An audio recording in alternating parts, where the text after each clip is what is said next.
Please welcome to the stage Kenneth Roth of Human Rights Watch and our esteemed panel.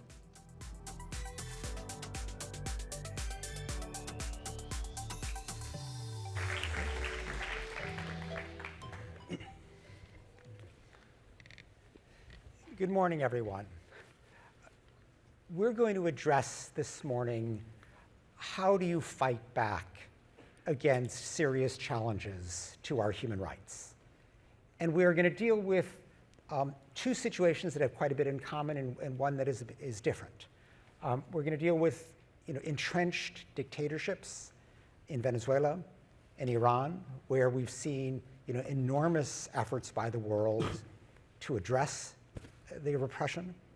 And we're going to deal with Panama as an illustration of a Central American country where the rule of law is very much under threat in what had been established democracies, but the movement is really in the wrong direction. And we're fortunate this morning to have three real fighters for human rights to speak to us. One is Leopoldo Lopez, who I think is well known. He is one of the leading Venezuelan opposition figures. He spent, more than 3 years in prison, another couple of years under house arrest, is now in exile, but has been leading the effort to try to establish a more rights-respecting rule from the Maduro government. We have Irene Delgado, who is a Panamanian lawyer, senator, former ambassador, and she has specialized in the international relations of Panama. And Masih Alinejad, who is an Iranian-American journalist, author, women's rights activist, and has sadly been in the news recently because a man showed up on her porch, clearly casing out the joint, and had an AK-47 in his car. I'm alive. Yes, and we're going to keep her that way, yes. Thank you. So as you can see, people who know the business of fighting for rights. Leopoldo, I'd like to start with you. The world has done almost everything imaginable to try to reverse the repression in Venezuela. Multilateral sanctions, huge pressure, the International Criminal Court, the Human Rights Council. He's still there. Where do we go from here? What is our strategy for trying to make a difference in Venezuela? Well, thank you very much. I think the most important thing is to understand why Maduro is still there. Mm-hmm. That's a frequently asked question. In my view, you could answer that in many different ways, but there's one reason above all of the rest. It's the international support that Maduro has from China, from Russia, from Turkey, from Cuba, from Iran. That is the main reason why Maduro is still holding on to power. And I think that was underestimated. Yes, there were sanctions. Yes, there was diplomatic pressure. Yes, there was news coverage about Venezuela. But understanding that it's not just fighting against Maduro, it's fighting against a network of autocrats, what we are facing. And if we understand the problem under that perspective, I think we can start to find new ways to continue the pressure. I can tell you what we should not do. Mm-hmm. We should not normalize the dictatorship. Mm-hmm. We should not make the dictatorship part of the ecosystem that we get used to. We should not establish normal relations with the dictatorship. Because if we're talking about civil liberties and human rights, the root problem for violations of human rights and underminement of civil liberties is the dictatorship. Yeah. I mean, the supporters you mentioned are all in trouble. Putin's got Ukraine, Xi Jinping has got an economic crisis, Cuba's a disaster, Turkey's got massive inflation. So these pillars are weakening. But at the same time, we've seen Biden now talking about, maybe purchasing more Venezuelan oil to try to fight inflation. So where do you see sort of this new balance of power? What's the significance for the effort to fight Maduro? Well, I'm not that sure that these mighty powers are weakening. I think that they are getting stronger. And that's what the figures tell us. We have been in a 16-year recession of democracies. We are back to the point of 1989 in terms of the number of democracies in the world. So in reality, what we are seeing is a rise of autocracies that are working together. And that's something that needs to be understood as a problem, because many times the issues, Iran, Venezuela, Cuba, Nicaragua, are isolated one from the other. And they're the same problem. And we have seen that in Venezuela very, very clearly. So once we understand that that is a problem, I think that on the normalization of the dictatorship through oil agreements or nuclear agreements in the case of Iran could lead to the normalization and the stability of dictatorship that will have the consequence of more violations of human rights, more repression, more poverty, and more migration. I want to underline something. The migration crisis in Venezuela is the largest migration crisis in the planet today. It's equal to Ukraine and above Syria. But unlike Ukraine and Syria, Venezuela has had no war. And the root problem is Maduro. So if migration is an issue that United States and other countries care about, the root problem is the dictatorship. Right. We can come back to this club of autocrats, because I actually would quarrel with you as to whether they're rising or falling. But Masih, I'd like to turn to you, because Iran is a member of that club. It's the mutual support society of these various autocrats around the world. In the case of Iran, there also has been this intense multilateral pressure, huge sanctions comparable in many ways to those imposed on Venezuela. We've seen the Iranian people rise up, in 2019 with really lethal consequences, and today in response to this 22-year-old Kurdish woman who was picked up by the morality police and was dead a few moments later, apparently hit in the head. Where do you see the opening to push the mullahs for positive change? First of all, I have to say that what Leopoldo is addressing, it's very important. All the dictators from Russia to China, Venezuela, everywhere, they're more united than democracy fighters. They're more united than democratic countries. And when you're mentioning about huge sanction against Iran, I have to say that when you normalize the dictators, then the sanction is not going to work. Right now that I'm talking to you, a 22-year-old girl got arrested, beaten up by hijab police, and they killed her. Why? Just a little bit of her hair was visible. And I'm going to actually tell you, at the same time, all the Western female politicians, all the members of European Parliament, they go to my beautiful country and they obey compulsory hijab laws. They don't dare to say a single word. Women in Afghanistan right now, they're facing guns and bullets. They're facing lashes, jail. At the same time, I see that the US envoy, female politician who has power, more powerful than ordinary women in Afghanistan and Iran, obey compulsory hijab in front of Taliban. So sanction, yes, of course, one tool. But on the other hand, I strongly believe what helps the dictators to survive, it's normalizing them, giving them democratic title. Look, I was the target of the kidnapping plot. My fellow women get beaten up in the street. Masih Alinejad just got killed, but the US government invited the murderer. Right now, Ibrahim Raisi is here. They could have denied him a visa. So for us, I have to say right now, people are in the street. They're facing guns and bullets. They risk their lives. But do you see anything on the media? Yeah. Except nuclear deal. Yeah. So let me ask you about the nuclear deal, because there is this tendency to divorce the nuclear discussions from the kind of repression that you're describing. Is that a smart approach? What's your view?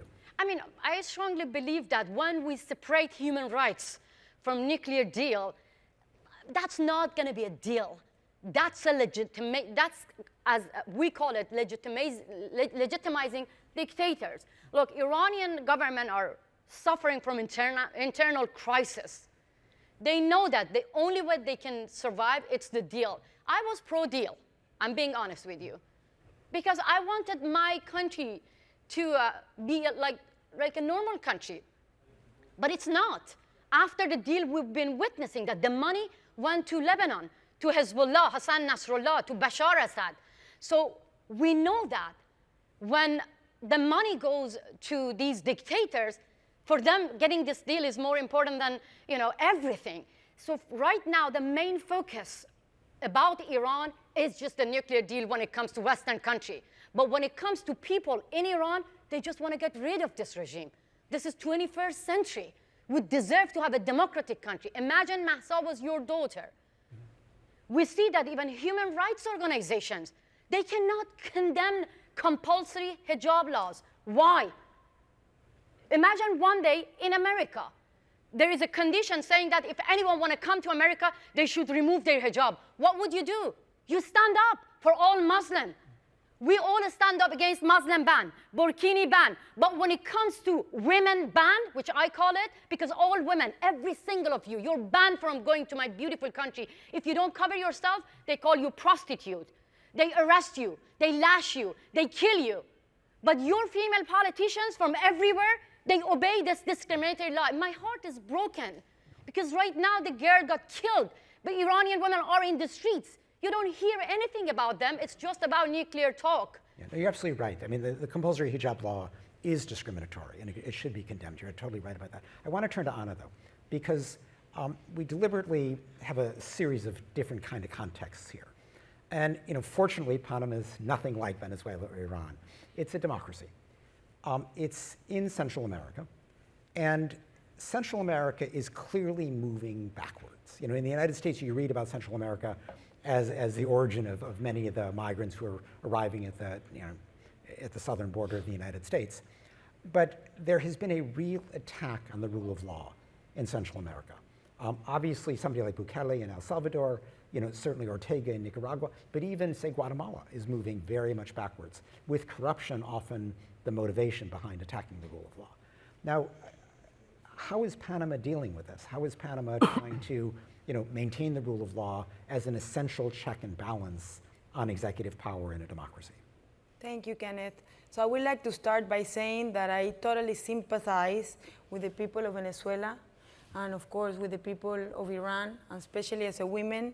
To hear all of these situations is extremely sad, and I think that we should all have unity and help combat all these problems. Certainly, Kenneth, the situation of my country, Panama, is different. However, we as a country have our own challenges. And if I would like to point out and prioritize which challenges we have, I will put as number one the rule of law. What do I mean by that? Unfortunately, there have been cases of corruption going on lately, and that has ended with a lot of protests in the streets. Last June, July, there were many people protesting against the cost of living and all of that, but that's a consequence of the absence of rule of law. This is number one. Number two, I will point out that we need to strengthen our institutions, even though our situation is different, as I said, as the situation that unfortunately Venezuela is living, and Nicaragua, just to point out some of examples. We are in the same hemisphere. So we have to really look after what we have and not really take it for granted, because we have, countries that are our neighbors that have experienced situations that are situations, as Leopoldo rightly mentioned. You're talking about migrants of millions of Venezuelans outside their country. And a big majority of these Venezuelans are actually in Panama. So we understand this situation.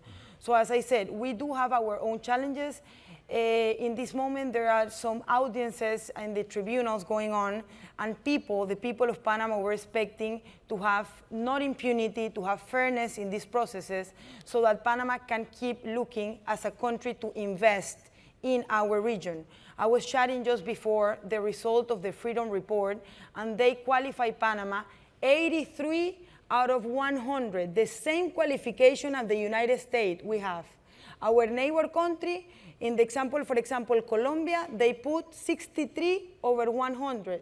So we see the difference, and this is a report that is being based on a methodology of the freedom right of, being candidate, of voting, of certain liberties, and I think that Panama should be keeping its position together with other countries that were very well positioned in Central America, for example, Costa Rica, Jamaica, and others. But as I said, I accepted to be in this panel because as a woman, as a politician, and as a lawyer, I have sympathy for what my friends from Venezuela, Iran are living, because this is not easy to leave behind your country and to have to go to different one.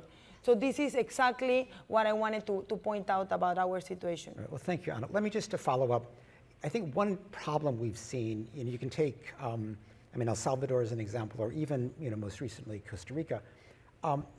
There's a tendency for, populists to cite, often economic conditions, sometimes physical security, as a way to undermine democracy, and to push through and to say, I'm going to solve everything. Just remove these constraints on me. We don't need the rule of law. And people are voting for this. They're popular. How is Panama avoiding that? Because you've seen it infect your neighbors. It hasn't yet infected you. Well, I want to start by saying that I wouldn't take it for granted. We really need to work out on strength our laws in order to avoid a situation like that. As I mentioned, 2 months ago, we had unprecedented protests in Panama. Unprecedented. People on the street shutting out the country because of the cost of living, but above all, because of corruption. And I think this is an aspect that we at the National Assembly need to address. We are in an electoral period because we will have elections again for every position, President, National Assembly, mayors, and representatives in May 2024. And it's a very important election in our opinion because, after the pandemic, the economy of the country was very challenged. So I think that this will be a very important month to look ahead. But as I said, we hope that the country keeps its vision as a country of being safe, and especially, I wanted to make this very clear, to keep our rule of law. Okay. Let me, we've talked a bit about some of the kind of anti-democratic, anti-rights forces out there. And clearly there are governments, like the Chinese government, that are dedicated to sort of fighting global enforcement of rights standards. But I have to say, when I look around the world, I see people taking to the streets for democracy, for accountable government in country after country after country. You never go someplace and say, we don't want democracy. People want it. It's leaders who deprive them. But what do we need to do to persuade governmental leaders, the US government, that this is a battle that is not only worth fighting, but is winnable? Leopoldo, what do you say on that? Well, I think it's existential. I think for the United States, it's an existential decision to fight or not to fight for global freedom and democracy. Because every inch that is lost to autocracy outside the United States is an inch closer to autocracy in the United States. So when I hear the isolationists say that the United States should only take care of itself and basically allow for autocracies to sprawl and to grow and to get a tighter grip on power in the rest of the world, that's a threat to the United States. And I am convinced that we are at a moment where there is a clash between autocracy and democracy. And I'm also convinced, and we can prove this, that there is a network of autocrats working together. Yeah. And we see on the other side that democracies are not fighting together. Democracies are seeing isolated cases, Iran, Venezuela, Cuba, as isolated issues.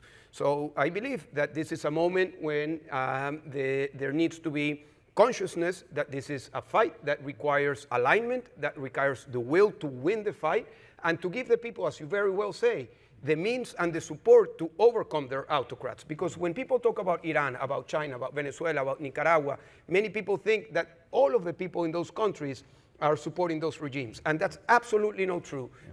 80% of Venezuelans want change. 80% of Iranians want change. The same for Hong Kong, from Nicaragua, for Cuba. So there needs to be support for the people in this living under autocracies to continue to fight the fight. And it is a fight. Okay. In just a short time left, what do we need to do to support the people who are taking to the streets right now in protest against the killing of this young woman for an improper hijab?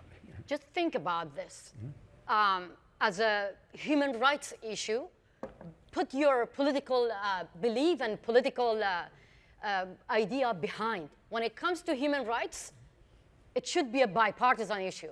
It breaks my heart when I see that Republican and Democrat, they're fighting each other when it comes to women's rights in Iran. No.